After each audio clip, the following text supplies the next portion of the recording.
Bonjour à toutes et à tous et bienvenue dans Fleurs d'avocat, le podcast où je vais à la rencontre des avocats bien dans leur robe.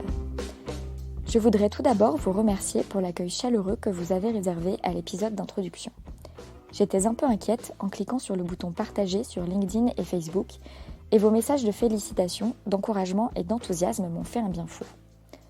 Certains m'ont fait part de leur impatience à écouter le premier épisode et je ne vous ferai donc pas plus attendre. Mon premier invité est une avocate.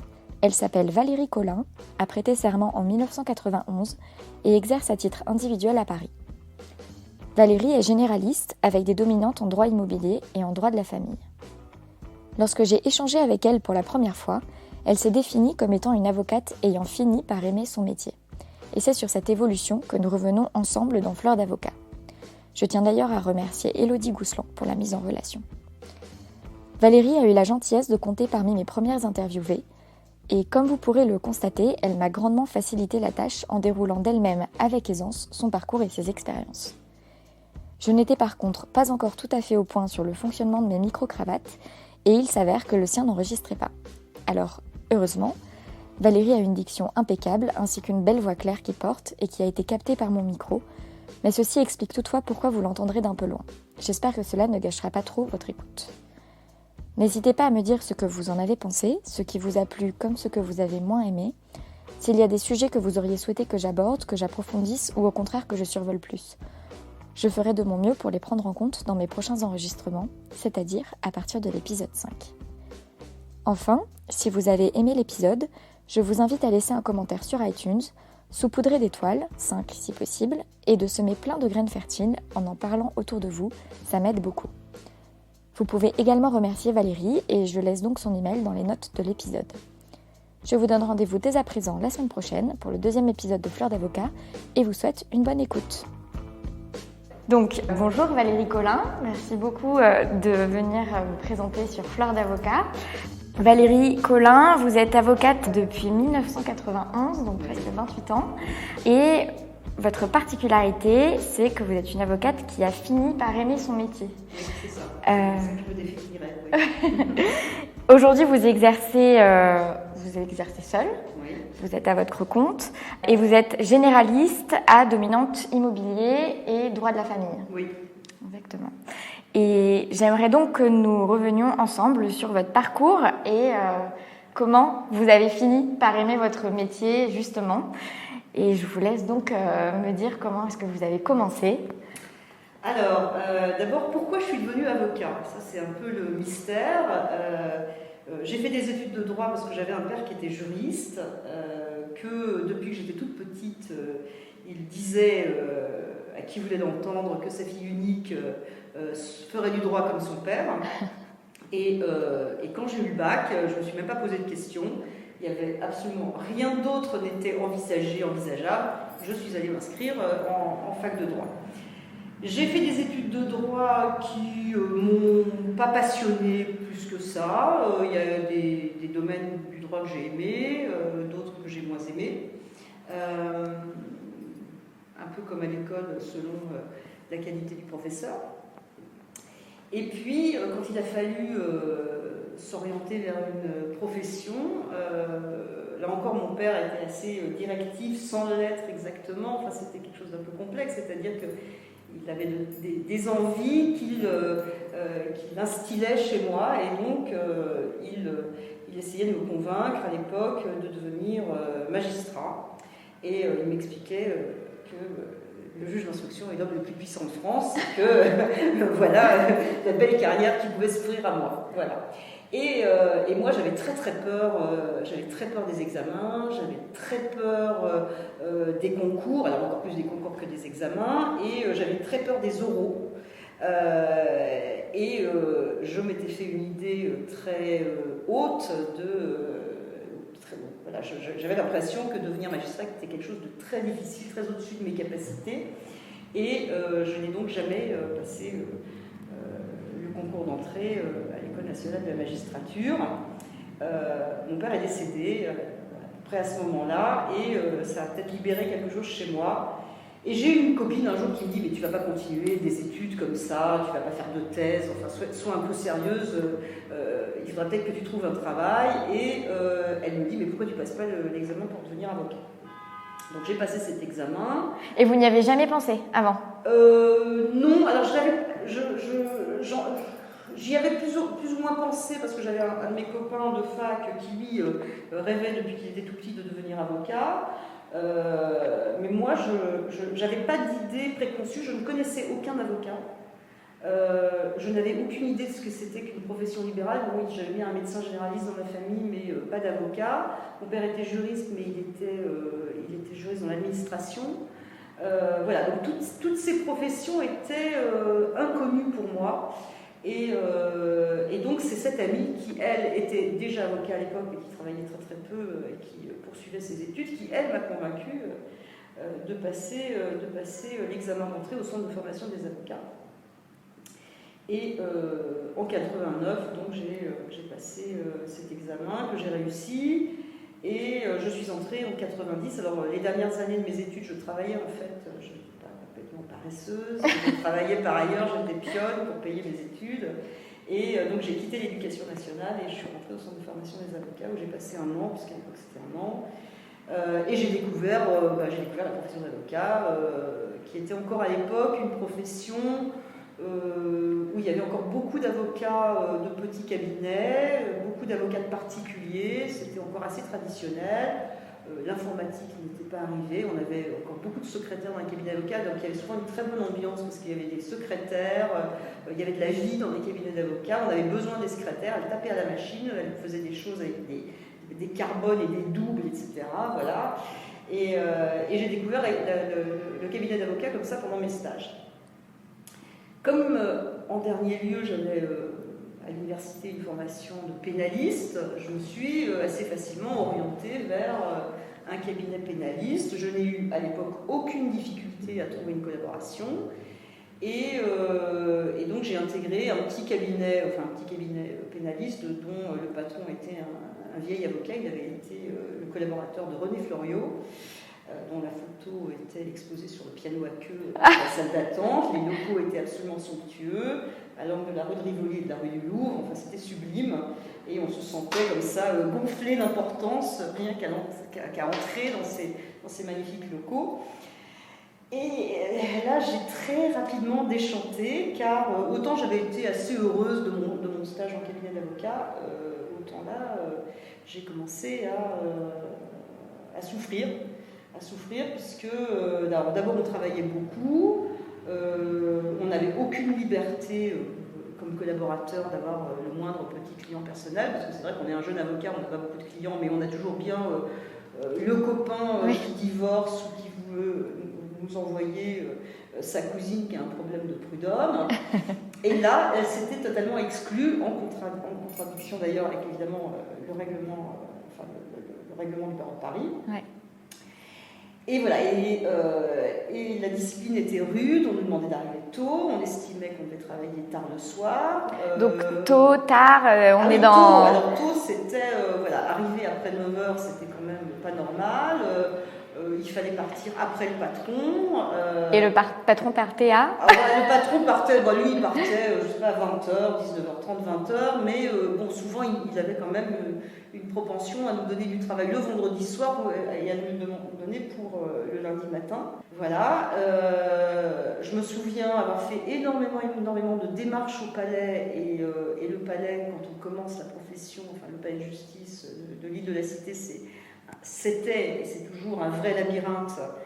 Donc il y avait des fois où je rentrais, j'étais partie pendant l'heure du déjeuner en mangeant un sandwich et j'arrivais à 4h de l'après-midi et on me demandait si j'étais allée au cinéma, alors que je m'étais épuisée à courir à droite à gauche, aller chercher des documents dans des services, en passant par des petites coursives, des escaliers de service et que sais-je encore, enfin bon voilà.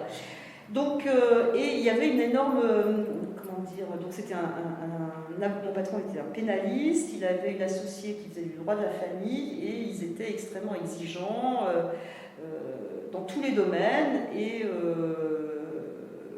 j'ai pas été très heureuse dans ce cabinet et finalement un jour il m'a convoqué, il avait perdu des clients, m'a convoqué, il m'a demandé si je savais pourquoi j'étais convoqué, et j'ai tout de suite deviné qu'il mettait fin à ma collaboration. Ça a été la première libération dans la profession. Et donc c'est là la fameuse histoire où vous avez appelé votre mère. Voilà, exactement. J'allais dîner chez ma mère, je l'ai appelée en lui disant mais du champagne au frais, et quand je suis arrivée, elle a pensé que je lui annonçais que j'allais me marier ou que j'étais enceinte. Et non, je lui ai annoncé que j'étais virée de mon premier cabinet, elle était catastrophée, et moi je sautais de joie. Mais pour revenir un peu sur, du coup, vous n'étiez pas très heureuse, donc c'était lié à cette exigence très forte, au fait qu'il fallait travailler beaucoup. Ça n'avait aucun intérêt, c'est-à-dire qu'on était une sorte de petite main, on préparait des dossiers d'assises.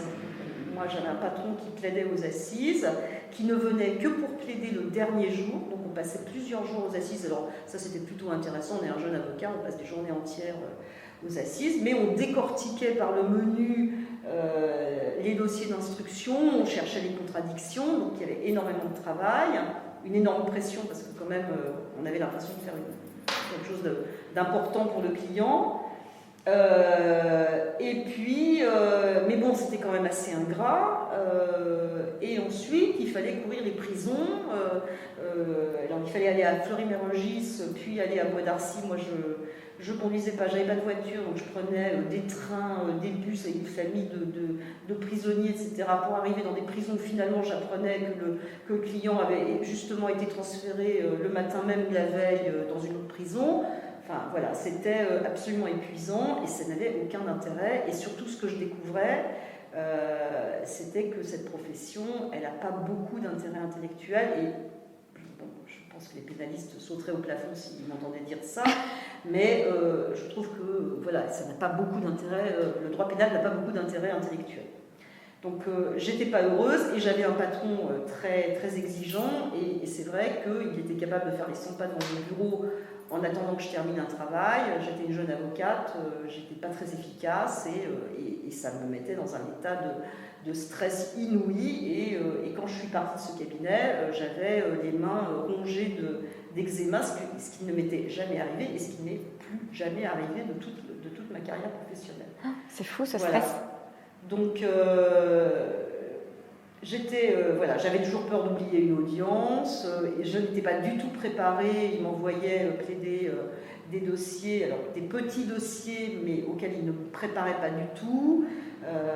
Donc j'étais pas heureuse, j'étais extrêmement inquiète, et ce qu'on me demandait de faire n'avait pas grand intérêt. Alors c'est vrai que je débutais, j'avais pas l'audace ni même l'ambition de traiter seul de gros dossiers, mais je découvrais qu'être avocat, c'est aussi c'est un métier de travail de cabinet, assez ingrat, à lire des tas de documents sans grand intérêt, mais dont on est bien obligé de prendre connaissance, à faire des recherches juridiques qui ne sont pas obligatoirement très très intéressantes, à avoir des contacts avec des clients qui ne sont pas obligatoirement très intéressants. Donc c'était tout ça, c'est que je m'apercevais que c'était beaucoup moins intéressant. Et puis parallèlement, j'étais une jeune avocate, et quand on me demandait ce que je faisais dans la vie et que je disais que j'étais avocate, je suscitais une sorte d'admiration. Donc il y a une espèce de décalage énorme entre ce que les gens projettent sur vous quand vous dites que vous êtes avocat ou avocate, et puis ce que vous faites en réalité, qui est quand même pas obligatoirement extrêmement passionnant. Je me retrouve beaucoup là-dedans, dans le décalage, et les gens projettent quelque chose d'assez, ils sont toujours assez dans l'admiration quand on dit qu'on est avocate, et moi à chaque fois je suis un peu là genre oui bon voilà, c'est quand même pas de quoi en faire. Exactement. Voilà, donc j'ai quitté ce cabinet et j'ai cherché une autre collaboration parce qu'il fallait bien vivre, et j'en ai trouvé une immédiatement sans aucune difficulté, dans un cabinet qui était un petit cabinet où ils étaient trois associés. J'étais la seule collaboratrice. C'était un cabinet généraliste, et on m'a demandé si j'étais prête à faire du droit du travail, du droit des sociétés. Je n'y connaissais rien, je n'ai pas caché que je n'y connaissais rien, et on m'a dit tout dépend tout dépend de savoir si vous avez envie de vous y mettre ou pas. J'ai dit que oui, je voulais bien, et là j'ai eu une vraie collaboration. Voilà. Donc là j'ai découvert que ça pouvait être agréable d'être collaborateur. D'abord j'avais un patron qui était humainement un type qui avait beaucoup de qualités humaines. Et il m'a entièrement formée. Donc l'avocat que je suis aujourd'hui, je dis souvent que c'est grâce à lui que je le suis. Il m'a formée en termes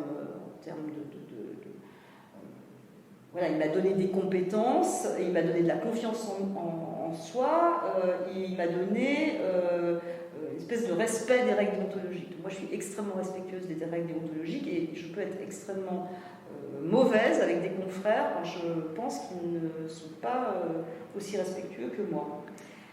Comment ça s'est matérialisé cette transmission du métier D'abord, on se voyait, c'était un petit cabinet, on était donc 4 avocats, 2 secrétaires, et il avait son bureau à côté du mien, la porte de communication était ouverte, et il me donnait des dossiers, il m'en parlait, il me disait voilà comment je vois les choses, mais ça je ne sais pas, vous allez chercher, et souvent il disait d'ailleurs, voilà, vous allez vérifier, vous allez chercher, et j'avais du temps pour travailler les dossiers, et ensuite je retournais le voir,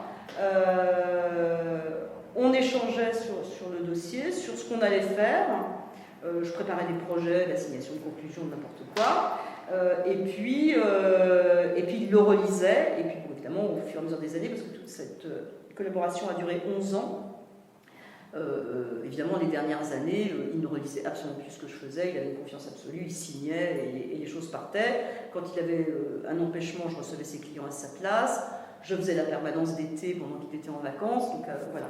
Mais concrètement, c'était ça, c'était qu'on parlait des dossiers au départ et qu'au fur et à mesure que j'avançais dans le dossier, je retournais le voir, je lui soumettais mon travail, il me faisait des observations, il me racontait que lui, quand il était collaborateur, il avait un patron qui était un avocat au conseil qui déchirait ce qu'il avait écrit et qui jetait à la poubelle, il n'avait plus qu'à recommencer. Moi j'ai eu de la chance, il ne m'a pas fait ça. Et puis il m'emmenait avec lui en rendez-vous extérieur. Donc on est allé souvent dans des rendez-vous avec d'autres avocats, dans des cabinets d'avocats où on réglait des sessions de société, parce qu'il avait des petites sociétés comme client. Voilà, donc il m'associait complètement à son travail et on avait vraiment un travail d'équipe. Et j'ai beaucoup appris avec lui, mais j'ai tellement appris qu'il avait aussi tendance à se décharger de tout ce qu'il n'aimait pas. Donc il n'aimait pas les voies d'exécution, il n'aimait pas... il y avait toute une série de choses qu'il n'aimait pas, et donc finalement c'est moi qui m'en occupais. Et finalement ça ne lui plaisait pas tellement, parce qu'il s'était beaucoup déchargé, il avait confiance, mais en même temps il se sentait, à un moment donné, il était perdu, il n'avait pas du tout suivi des évolutions législatives, et si j'arrivais pas au bon moment parce que j'étais à une audience, il était totalement affolé. Enfin, ça. Et puis la déontologie, parce qu'il a été, quand j'étais sa collaboratrice, d'ailleurs au début, peu après que je sois arrivée dans ce cabinet, il a été élu au Conseil de l'Ordre, et donc il m'a beaucoup raconté les séances du Conseil de l'Ordre, et l'Ordre m'est paru à ce moment-là beaucoup moins lointain qu'il ne me paraît aujourd'hui.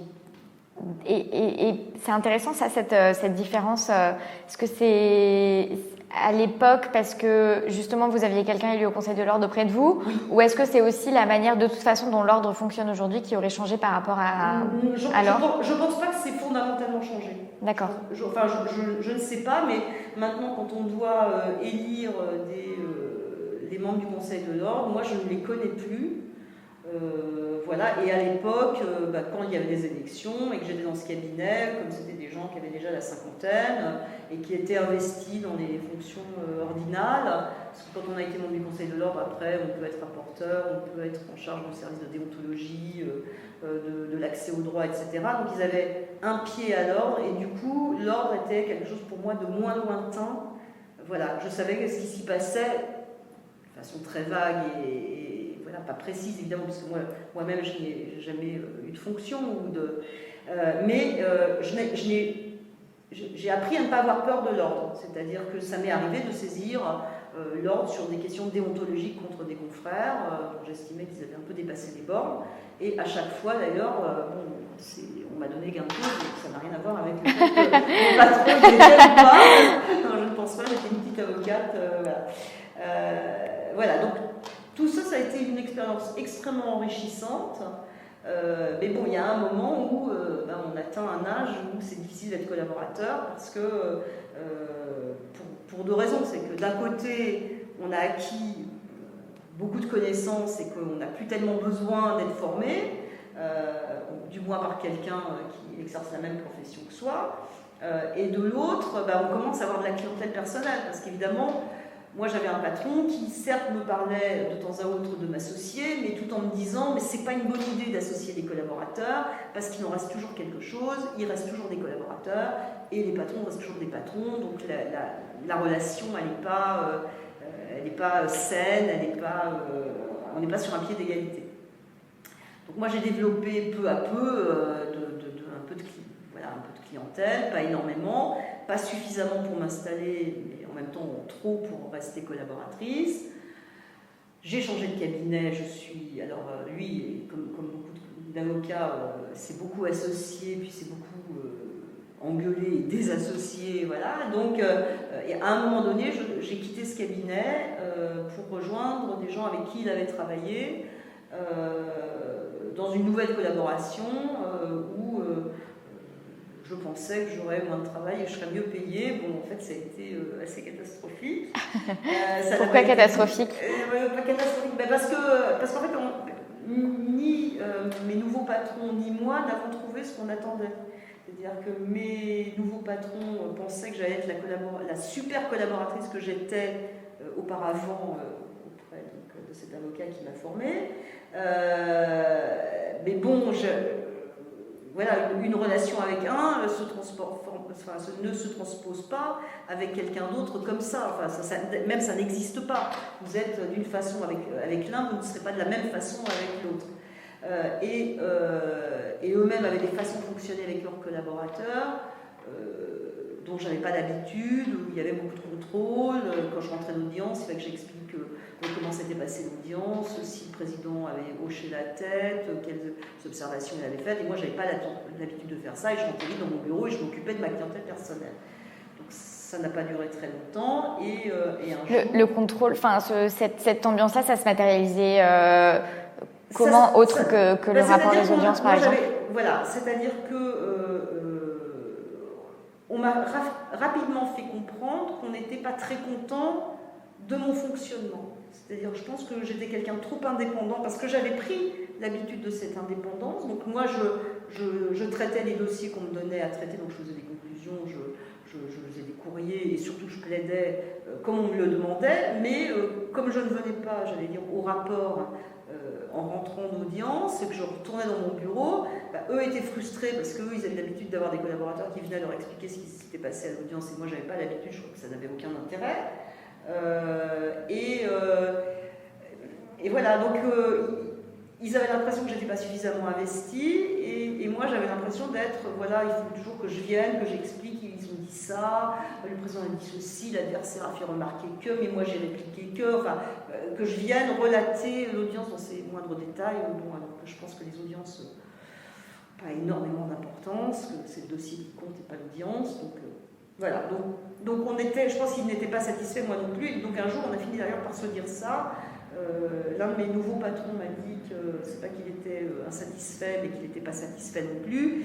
Et là, c'est sorti de ma bouche comme ça, sans même que j'ai réfléchi. Je lui ai dit, moi, c'est exactement la même chose. C'est pas que je sois insatisfaite, mais je suis pas insatisfaite non plus. Donc, il m'a demandé ce qu'on allait faire. Je lui ai dit, je vais quitter le cabinet. Et il m'a demandé si c'était pour une nouvelle collaboration. Je lui ai dit, non, je pense que je vais m'installer. Donc, c'était en 2004, j'avais 13 ans de palais, donc 13 ans de collaboration, c'est très long.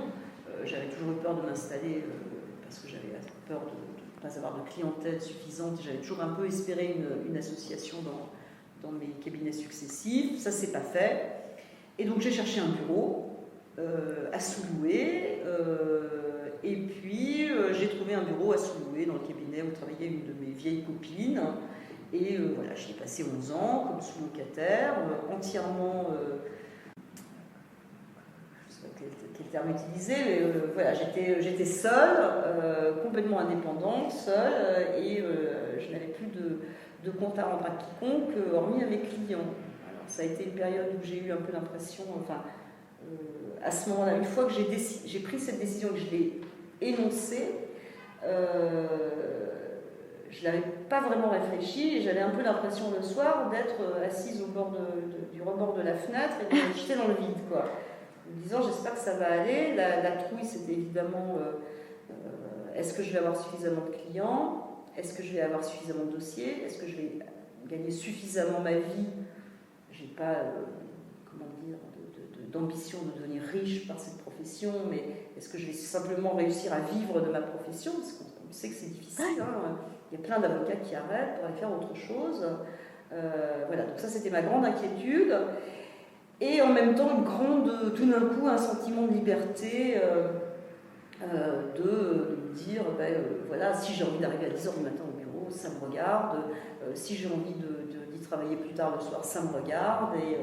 Et j'ai plus de compte à rendre à personne qu'à mes clients. Et ceux-là, il va falloir que je les chouchoute parce que c'est eux qui vont me faire vivre. Voilà. Et donc j'avais un ou deux clients un peu importants en droit immobilier qui étaient un syndic de copropriété, enfin 2 syndics de copropriété.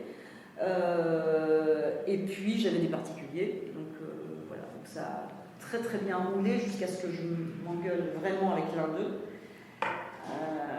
Qu'est-ce qui s'est passé? Il me payait mes honoraires quand il avait envie et il était très désagréable. Donc un jour j'ai fini par dire que voilà, il ne payait pas suffisamment pour que je supporte ses sautes d'humeur et ses mails odieux.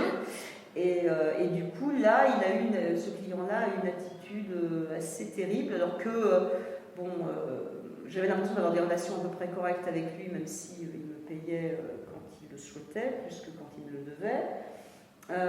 Il a eu une attitude assez terrible, c'est-à-dire qu'à partir du moment où j'ai commencé à me plaindre de ce qui ne pouvait pas aller entre nous, il a cessé de me payer et il a cessé de m'envoyer de nouveaux dossiers. Donc je me suis retrouvée dans une situation où je ne rentrais plus beaucoup d'honoraires et où je ne pouvais plus beaucoup facturer non plus. Parce que là, à l'époque, je facturais, je surveillais à peu près ma facturation, je me disais, il faut que je facture tant par mois pour m'en sortir. Et même s'il y avait des mois où je touchais moins, finalement, le mois suivant ou 3 mois après, ça m'était payé. Donc voilà. Et bon, un jour, j'ai commencé à faire les comptes et j'ai vu qu'il me devait une somme assez horrible de quelque chose comme 100 000 euros. Ah oui, beaucoup. Sur une grande période. Oui, alors il me disait, oui, mais moi là, j'ai pas de trésorerie dans cette copropriété, ou j'ai pas de rentrée, mais ça va venir, etc. Et donc là, ça a été aussi un moment un peu dur. Et finalement, les choses. Alors j'ai mis un peu la pression, j'ai réclamé, je me suis un peu fâchée. J'ai réussi à récupérer une grosse partie des honoraires qu'il me devait, pas tout, mais une grosse partie. Et voilà, donc le temps passait. J'ai passé de 2004 à 2015, voilà, rue Sainte-Anne, dans ce cabinet, où j'étais donc sous-locataire, mais où j'échangeais beaucoup avec les confrères qui partageaient avec moi les locaux. J'ai beaucoup aimé toute cette période, je me suis bien entendue avec tout le monde, même si j'étais seule, parce que voilà, la deuxième difficulté que je rencontrais, c'était, après avoir été collaboratrice et aussi avoir eu un patron qui m'aidait sur mes propres dossiers. Mon premier patron, celui qui m'a entièrement formée, il était toujours disponible pour me donner un coup de main sur mes propres dossiers. Là, je me retrouvais seule, ou avec des avocats qui n'avaient pas du tout le même champ d'activité que moi, et où c'était compliqué d'échanger, d'avoir un point de vue extérieur, voilà, et d'être seule à prendre des responsabilités dans des dossiers, même si j'ai jamais eu de très très gros clients, ni des dossiers très très complexes. Il y a des fois où on aimerait bien, on ne sait pas comment s'en sortir, on a besoin d'un point de vue extérieur, tu ferais quoi toi, etc. Alors, heureusement, je me suis quand même fait beaucoup de copains dans la profession, donc je pouvais passer des coups de fil et me faire aider comme ça, à charge de revanche. Vous les êtes fait comment, tous ces copains? Alors, j'ai gardé beaucoup de copains du centre de formation des avocats, parce que ça c'était quand même une période bénie, puisque moi j'avais travaillé avant, j'avais démissionné pour rentrer au centre de formation, donc c'était comme une année d'études où j'étais redevenue étudiante. Donc, il y a plein de copains, puis c'est vrai qu'on ne fait pas que des trucs ennuyeux au centre de formation, on fait aussi il y a beaucoup de formations amusantes, tout ce qui était expression orale, voilà. Les stages aussi, où on côtoie les gens de façon un peu plus intime. Il y a des copains que je me suis fait dans les cabinets d'avocats successifs. Et puis, où est-ce que je me suis fait d'autres copains? Au groupe Balint. Les groupes Balint, c'est des groupes de parole. D'accord. Alors, initialement, le groupe Balint, c'était un psychanalyste hongrois ou tchèque, je ne sais plus, qui, avant la guerre, est parti vivre en Angleterre. Il était juif et il s'est intéressé donc aux difficultés que rencontraient les médecins avec leur patientèle. D'accord.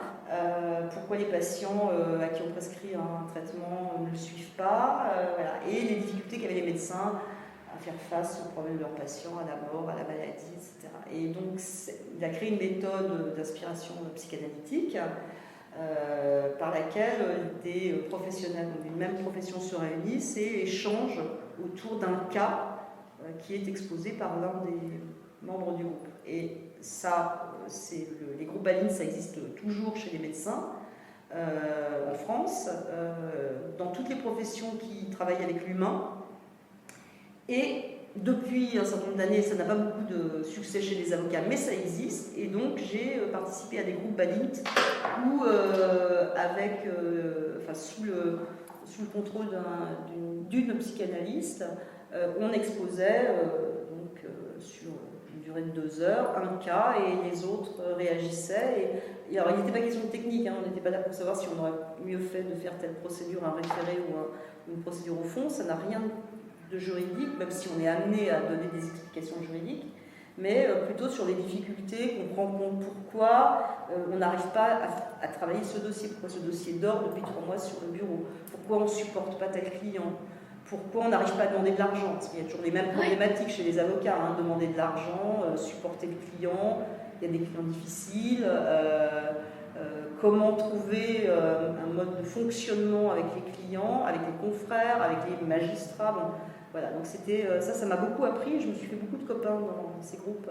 Et vous, rejoindre ces groupes, ça répondait à un besoin, c'est-à-dire que vous vous sentiez seul ou un besoin de formation sur certains sujets, et donc vous avez eu connaissance de ces groupes et vous vous avez dit tiens, ça peut m'apporter. Alors, c'était pas tellement un besoin de connaissance, mais je me suis dit c'est quand même intéressant ces problématiques qu'on rencontre tous, parce que on remarque assez vite dès qu'on discute avec un avocat qu'on a tous les mêmes problèmes. On a tous le problème de demander de l'argent au client, de se faire payer. Et de se faire payer honnêtement. Enfin, voilà, il y a des avocats qui sont extrêmement chers, etc. Mais je veux dire, voilà. Une juste rétribution du travail. Voilà, la juste rétribution. C'est quoi la juste rétribution? Alors, on a des règles professionnelles, oui, c'est l'ancienneté de l'avocat, sa compétence, l'enjeu du litige, la situation de fortune du client. Enfin bon, il y a plein d'éléments qui rentrent en compte, mais comment on fait? Et comment on fait pour annoncer? Alors, quand on est collaborateur, c'est extrêmement simple, puisqu'on sait combien le patron va nous demander de demander au client. Pour ça, on va prendre 1 500 €, pour ça, on en prendra 3. Enfin bon. Mais une fois qu'on est à son compte, on se retrouve avec cette difficulté, et ensuite, non seulement la difficulté de demander de l'argent en n'ayant pas peur de faire fuir le client, parce qu'on a toujours moi, j'ai souvent l'impression que ce que je vais demander va paraître très cher et que le client va partir. En réalité, il ne part pas tant que ça. C'est rare que le client me dise bon, non, je vais aller voir ailleurs et je vais voir si je trouve moins cher ailleurs. Ça peut arriver, mais ce n'est pas essentiel. Et ensuite, une fois qu'on a convenu avec le client, alors maintenant il y a des conventions d'honoraires, moi je trouve ça très très bien, les conventions d'honoraires. Avant, on n'en faisait jamais, et bon, moi j'ai eu très peu de conflits de litiges d'honoraires, mais voilà, donc aujourd'hui on est obligé de dire au client combien ça va coûter, même si on estime, on est obligé de fonctionner au forfait. Le taux horaire pour des clients particuliers, ça fait peur, il ne sait pas si on va y passer 10 heures ou 50 heures, et si on se met un peu à sa place, on comprend. Mais il y a aussi, après avoir demandé, après s'être mis d'accord avec le client sur une rémunération, il y a aussi le fait de se faire payer. Et combien de fois on se fait payer au début, et puis tout d'un coup on s'aperçoit que, non, le client. Alors moi j'ai eu ces déboires avec un gros client qui me payait, mais qui me payait avec retard et mal. Mais voilà, avec les particuliers, quand facturer par exemple. Voilà, donc tout ça, voilà, moi j'avais des problèmes un peu, enfin, les problèmes qui se posaient à moi, qui sont apparus au fur et à mesure de l'évolution de mon exercice, parce que quand j'étais collaboratrice, c'était pas un problème, j'avais ma rétrocession par mon patron et tout ce que je faisais en plus, c'était du bonus. Mais bon, j'ai des clients qui m'ont planté, qui m'ont jamais payé, alors que moi j'ai fait un vrai travail pour eux. Mais maintenant que je suis maintenant depuis un certain nombre d'années à mon compte, c'est important pour moi aussi dans une comment dire qu'il y ait du respect entre l'avocat et le client. Donc, le client, il nous respecte aussi parce qu'il nous verse les honoraires dont on a convenu, mais on peut pas le facturer n'importe quand. Voilà. Donc ça, c'est des choses auxquelles on réfléchit. Je ne vais pas dire que j'ai pas passé des heures à y réfléchir ou en parler avec d'autres, mais on s'aperçoit que les factures, elles passent d'autant mieux qu'on a fait du travail, qu'il y a un événement important, quand on a fait des conclusions, demander une provision, quand on est allé à l'audience et qu'on fait son temps passé, qu'on dit au client, ben voilà, je vous avais demandé le temps, il me reste le temps, etc. Donc il y a des choses comme ça. Et tout ça, c'était plus un besoin de, comment dire, là, j'avais plus besoin d'être formée comme avocat. Les procédures, je les connais à peu près. Et quand je les connais pas, maintenant, on a Internet, on a des banques de données, on a des codes. Enfin, on a toujours des codes d'ailleurs. C'est pas tellement ça. C'est plus comment avoir un exercice qui soit tranquille. Moi, je trouve que j'ai suffisamment à me battre avec les adversaires. Les avocats adverses, pas toujours, parce qu'il y a aussi des avocats adverses avec qui c'est un plaisir d'être, voilà, même d'être contradicteur. Mais parfois ça ne l'est pas. On a des gens qui sont dans un mode très conflictuel de travail. Mais moi, j'ai pas envie en plus devoir me battre avec mon client. Donc, pour moi, il y a une des choses qui est très importante, la technique juridique, la technique professionnelle.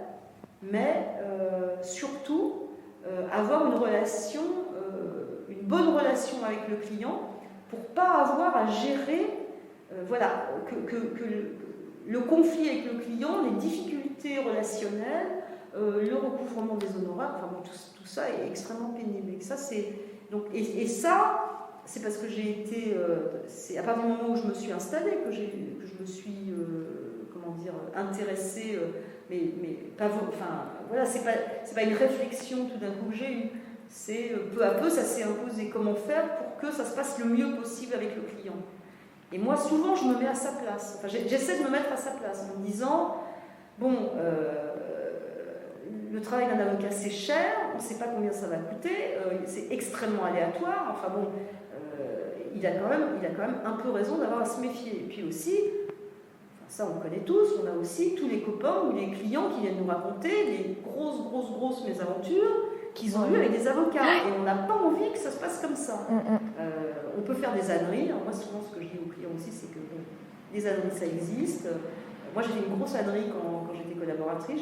J'ai loupé un délai, un truc dont on a tous peur. Mais voilà, j'avais un dossier qui était un dossier de droit administratif. Je n'étais pas une très compétente en droit administratif. Bon, le client s'était un peu trompé dans la date à laquelle il a reçu la décision, donc je me suis un peu trompée dans le délai, mais enfin bon, j'ai bien attendu que le truc dort, enfin j'ai laissé le truc dormir, j'ai bien attendu la fin, et quand j'ai pris le dossier, le délai était pété. Mon patron de l'époque m'a dit, c'est pas grave, asseyez-vous Valérie, il est allé me chercher un whisky, il m'a dit, de toute façon ce dossier était pourri. Voilà. Donc j'en ai pas dormi, évidemment, mais voilà, donc comment ça s'est résolu? Ça s'est résolu qu'il a dit au client qu'on avait loupé le délai, mais que de toute façon son dossier était pourri. Mais de toute façon, c'est ce que lui m'a appris et que moi je garde. Et quand j'entends des confrères dire on engage notre responsabilité, attention à ta responsabilité, je suis désolée, on est quand même assuré. Voilà. Alors, à part si on détourne l'argent du compte CARPA, ce qui paraît quand même assez compliqué maintenant, qu'on n'a plus de chéquier et qu'on est soumis à des autorisations de prélèvement. Voilà. Oui, on peut faire des âneries. Ben oui, et ben on est assuré pour ça. C'est pour ça qu'on paye cher nos cotisations. Oui, il y a un peu de ça, mais enfin, bon, faut quand même arrêter. Voilà, on peut, dans la vie, il peut nous arriver, on peut commettre des fautes involontaires, des fautes professionnelles, d'autres qui engagent notre responsabilité, mais enfin, on ne va pas arrêter de vivre et on ne va pas arrêter de travailler sous prétexte que, voilà. oui, ça arrive, on peut faire des âneries. Je pense que j'ai dû en faire d'autres, moins graves que celle-là, mais ça m'est arrivé. Bon, ensuite, oui, ça m'est arrivé, je me souviens d'un autre dossier où j'ai fait une ânerie. Bon, et puis moi, je suis pas du genre à cacher le truc et à faire semblant de ne pas l'avoir fait. Je l'ai dit au client, je suis allée voir un membre du conseil de l'ordre pour savoir comment j'allais faire. Alors, on vous dit surtout ne déclarez pas de sinistre, attendez que le client vous réclame quelque chose, etc. Donc je lui dis, mais je fais quoi avec le client? Il fait appel. Ah non, on ne va pas faire appel, ça coûte cher, etc. Et puis, je l'ai dit au client, je lui ai fait cadeau des honoraires pour le reste de la procédure. Et alors, il y a eu, de temps en temps, il doit y avoir les dieux des avocats, c'est que l'ânerie que j'avais faite, c'est complètement retourné au profit de mon client. Voilà. Donc, on avait trouvé un accord avec la partie adverse qu'on aurait dû faire homologuer, et le protocole d'homologation n'était pas à mon dossier. Quand je m'en suis aperçue, c'était le lendemain de l'audience, la juge n'a même pas voulu prendre le truc. C'était dramatique, le protocole n'était pas homologué, et quand on a fait finalement les comptes sans le protocole, c'était à l'avantage de mon client. Mais voilà, moi j'essaie de me dire, il ne faut pas avoir peur, des clients, il ne faut pas avoir peur des choses qu'on peut faire. Oui, on est obligé de prendre des options, donc des fois on ne prend pas les bonnes options pour le client, ou on ne lui suggère pas les bonnes options. C'est pour ça aussi qu'il faut... moi j'essaie de beaucoup parler avec mes clients pour savoir ce qu'ils souhaitent, parce que des solutions toutes faites, nous les avocats on en a tous, hein. Le client vous expose son problème, vous dites ah oui, au début quand vous êtes un jeune avocat, ah oui, très bien monsieur machin, donc on va faire ça, et puis on s'aperçoit parfois que ça coince parce que c'est pas exactement comme ça que le client voit les choses. Il y a des gens qui voudraient une solution amiable, alors que nous on voit le beau procès qu'on va bien gagner parce qu'on a complètement raison, donc on va écrabouiller l'autre, alors que le client il n'a pas du tout envie d'écrabouiller la partie adverse. Voilà, ça c'est typique. Il y a quoi d'autre, enfin bon. Voilà, donc moi j'essaie, quand je dis que la relation au client elle est fondamentale, parce que c'est le client qui vous paye, c'est le client qui nous fait vivre, c'est le client qui nous permet d'exercer cette profession. Donc c'est quand même à lui d'avoir c'est à lui de décider où il veut aller, comment. On va lui proposer des stratégies, évidemment. Il vient nous voir, on est un spécialiste, même en généraliste, on est un spécialiste du droit et pas lui. Mais on est bien obligé de faire avec ce que lui il souhaite et comment il veut y aller. Et puis, alors comme j'ai pas beaucoup de relations dans la vie, moi mes clients, c'est mes anciens clients qui me les envoient, les confrères. Voilà, j'ai ma source de clientèle, c'est ça. Donc moi j'ai tout intérêt à ce que le client il reparte de chez moi en étant content. Il y a des tas de fois il me dit qu'il espère qu'il ne va jamais me revoir, bien sûr, parce que me revoir ça veut dire qu'il aurait de nouveaux ennuis. Mais voilà, donc il est content. Le fait est qu'il revient. Le fait est qu'il ne revient pas, mais qu'il m'envoie son voisin, son copain, son cousin, etc. Fait que, donc généralement, c'est qu'il a été plutôt content de moi et du service que j'ai apporté. Et c'est donc toute cette évolution, je pense qu'il m'a pris des années, qui fait qu'aujourd'hui, je ne sais pas si je suis une avocate épanouie, mais je suis une avocate qui a fini par aimer sa profession, qui ne l'aimait pas, qui trouvait que ce n'était pas intéressant intellectuellement. Je trouve que c'est toujours pas très, très intéressant intellectuellement. Ou si c'est intéressant intellectuellement, maintenant, c'est autrement. C'est-à-dire que ce n'est pas le problème de droit qui est rarement très complexe, qui va retenir mon intérêt. C'est plus la stratégie qu'on va mettre en place, comment on va faire équipe avec le client, et ça m'amuse beaucoup, parce que quand on est un avocat particulier comme moi, on a des clients de toute catégorie sociale, et moi j'essaie de faire des choses qui soient très adaptées aux uns aux autres, même en termes d'honoraires, en termes de combien on peut dépenser, comment on peut... pour autant, ça devient de plus en plus dur, mais ça c'est autre chose, c'est que la justice souffre d'un manque cruel de moyens, mais ça ne va pas en s'arrangeant, et ça c'est une vraie difficulté à laquelle on doit faire face aujourd'hui.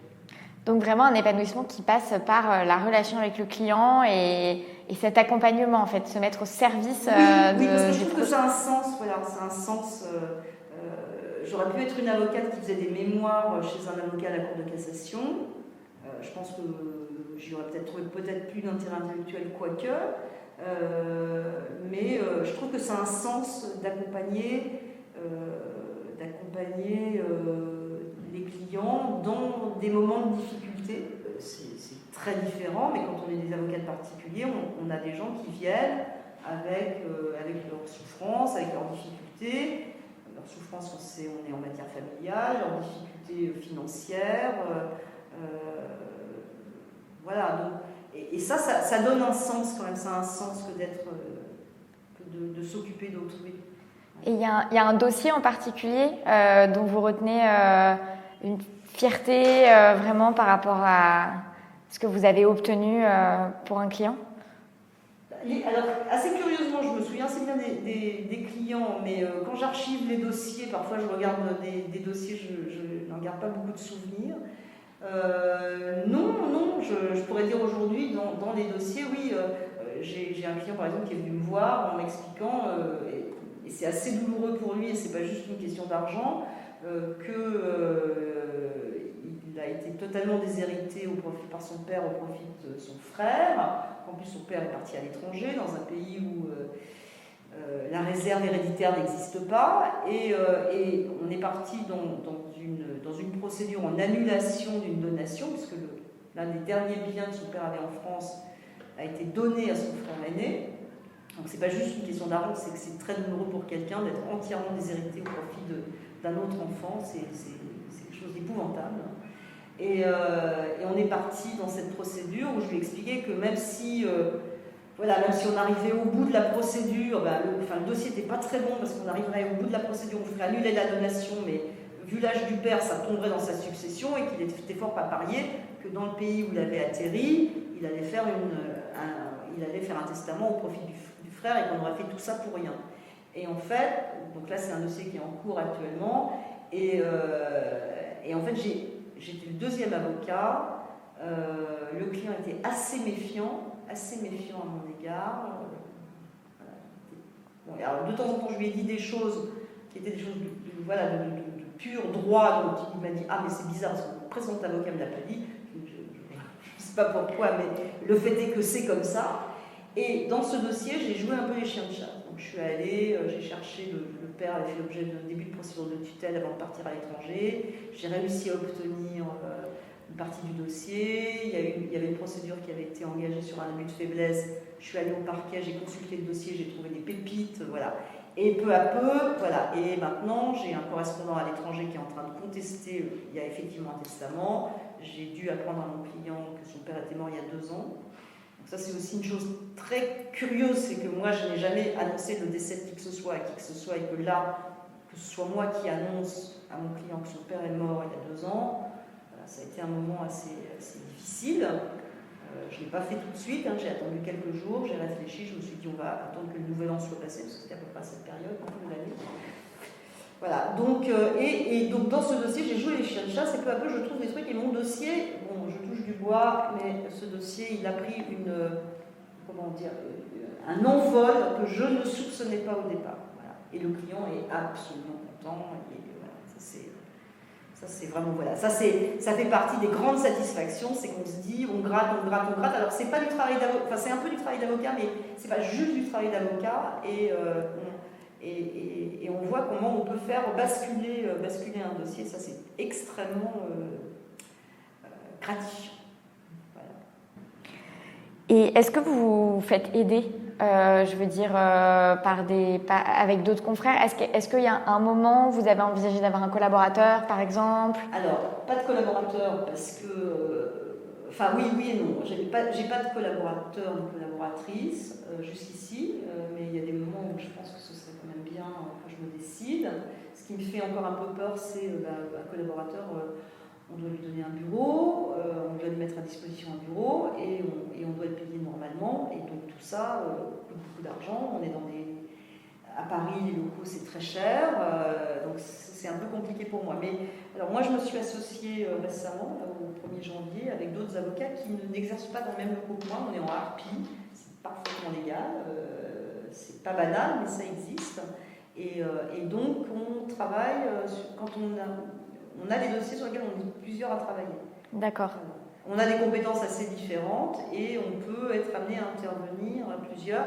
On garde chacun notre activité individuelle, mais on a aussi une activité collective. Et ça, c'est une source de plaisir? Oui, c'est une source de plaisir. Ça, alors, c'est compliqué de se voir parce que les cabinets sont assez éloignés. On ne se voit pas très souvent, mais on se parle beaucoup au téléphone. Et ça, c'est important. Voilà, encore une fois, de ne pas rester complètement seul dans son coin avec ses problèmes et ses dossiers.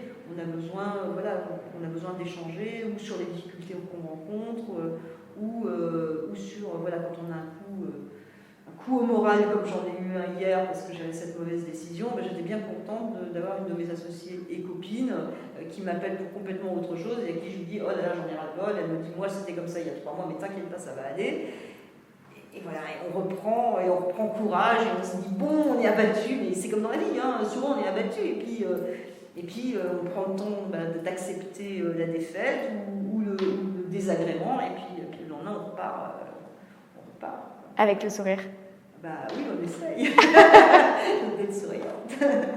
Bon, merci beaucoup Valérie Collin d'avoir témoigné sur Fleur d'Avocat. Je suis ravie d'avoir échangé avec vous. Très bien, merci.